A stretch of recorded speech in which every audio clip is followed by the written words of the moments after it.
the moment.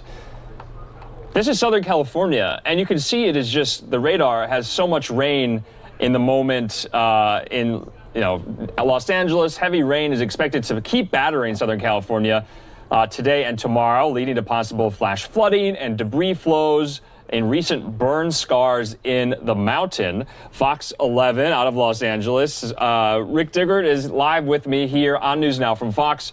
And Rick, can you kind of break this down? Is this normal during the winter? And can we go into this this phenomenon called an atmospheric river?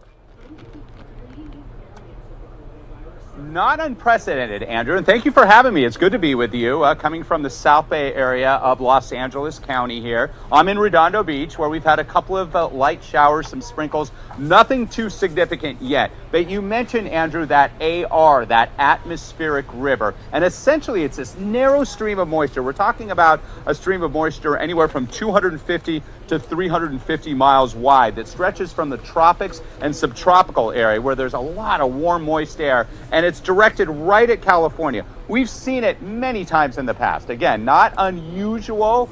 We don't have these ARs every year, but we have them on occasion, and those are the types of weather patterns that typically bring us the most precipitation. As you know, here in California, Andrew, we're a state of extremes, and we talk about what's average in terms of rainfall for Los Angeles. And typically during a given year, based on climatology, we get about 15 inches of rain. But it's very rare we get that 15 inches. There's a lot of years we're only in the 5 to 7 inch range. And we talk about the droughts and the wildfires. And then there's other years when we're 20 inches plus. And all those years combined create that average of 15 inches. I have my rain gauge here because, Andrew, I'm not just a weather guy on TV. I'm at home as well. It's a passion of mine. And this rain gauge here is showing how much precipitation we're anticipating in Southern California, at least in the South Bay area, over the next 24 hours or so, because it's tonight through tomorrow evening that we're going to be under the gun here. And we're talking about 2 inches plus, perhaps, in the coastal areas here. And you mentioned the burn scars. Those are the areas that could really be under the gun. We're talking about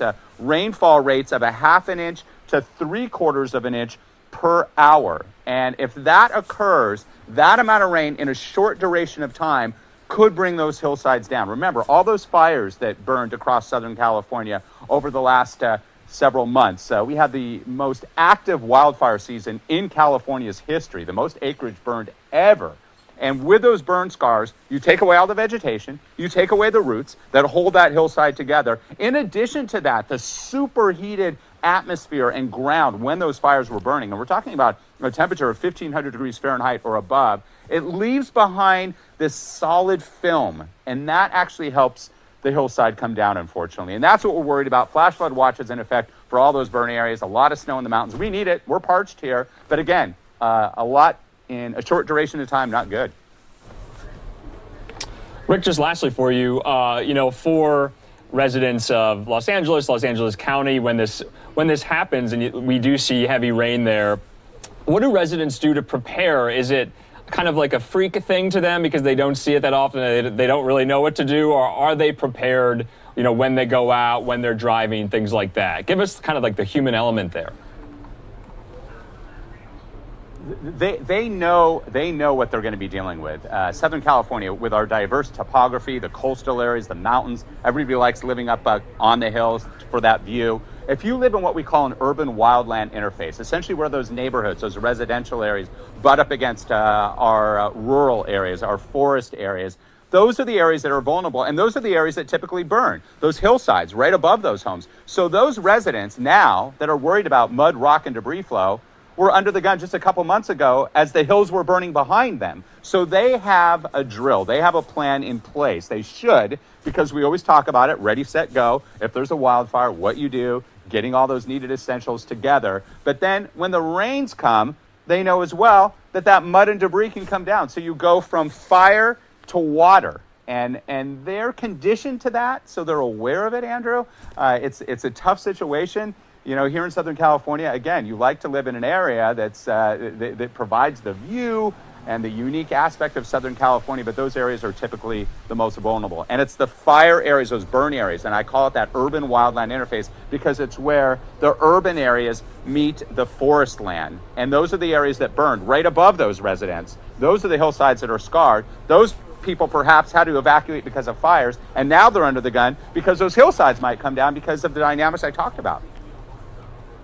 Yeah, Rick, truly unbelievable how many Californians just have had to adapt to so much extreme weather. Here in Phoenix, where NewsNOW is based, we got some rain earlier this week as well. That set some records for temperature, cold temperature, and rain. So, it looks like the Southwest and Southern California are seeing this winter atmospheric river. I was